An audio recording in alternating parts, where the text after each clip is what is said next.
Islam sebagai fenomena sejarah mengalami masa-masa pertumbuhan, kemajuan, dan juga kemunduran.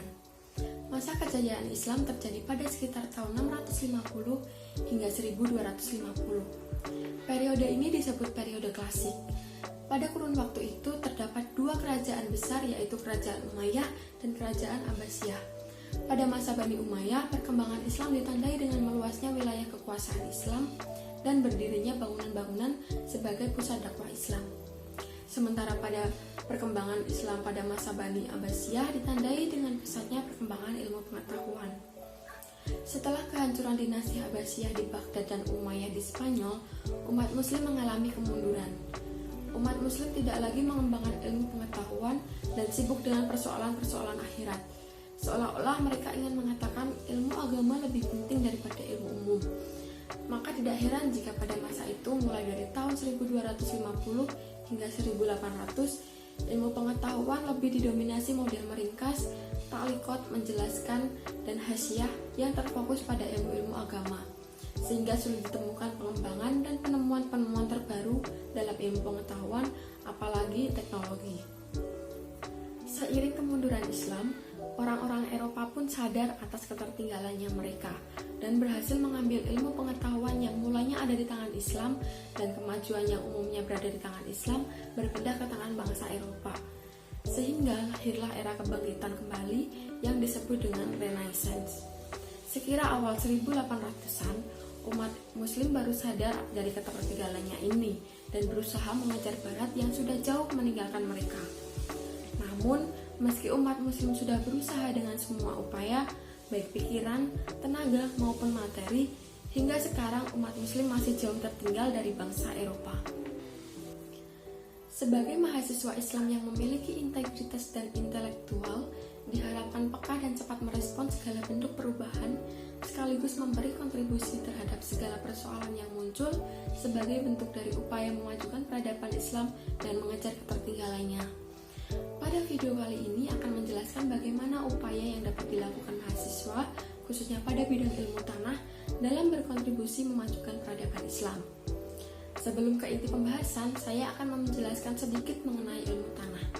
Ilmu tanah merupakan ilmu yang mengkaji terhadap tanah sebagai sumber daya alam.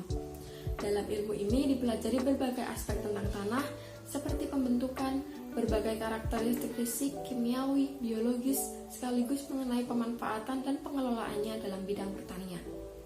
Kontribusi kita sebagai mahasiswa ilmu tanah dalam memajukan peradaban Islam dapat dilakukan dengan beberapa cara. Yang pertama, menimba ilmu sebanyak-banyaknya dan mengamalkannya kepada sesamanya. Allah Subhanahu wa Ta'ala melarang kita melakukan segala sesuatu yang dapat merusak bumi, karena bumi, khususnya tanah, digunakan sebagai tempat berpijak, tempat tinggal, dan tempat bertahan hidup makhluknya. Adanya mahasiswa ilmu tanah memiliki peran dalam proses perbaikan permukaan bumi sehingga kehidupan dapat tetap berlangsung. Yang kedua, berpedoman pada pengetahuan atau penelitian tokoh-tokoh Islam terdahulu dalam bidang pertanian. Tokoh Islam yang terkenal dalam bidang pertanian antara lain ada Ibnu Al-Awam dengan kitab Al-Filaha dan Ad-Diwari dengan kitab An-Nabat. Sebagai mahasiswa ilmu tanah, kita dapat menjadikan kitab-kitab tersebut sebagai referensi terutama dalam memperkirakan kesuburan tanah dan penentuan penggunaan tanah yang baik untuk komoditas yang akan kita tanam. Yang ketiga, mengkaji lebih dalam bidang yang kita pelajari dan berusaha menciptakan suatu inovasi yang berguna bagi kehidupan mendatang. Inovasi tersebut dapat berupa produk, teori, maupun kebijakan seperti penggunaan bioplastik dan kebijakan 3R, reuse, reduce, recycle. Semakin banyak generasi muda Islam yang memberikan ide kreatif dan digunakan oleh seluruh dunia, maka peradaban Islam pada bidang ilmu akan semakin mengalami kemajuan. Kesimpulan dari makalah ini yaitu terdapat beberapa cara untuk memajukan peradaban Islam yang pernah mengalami ketinggalan di masa Islam klasik.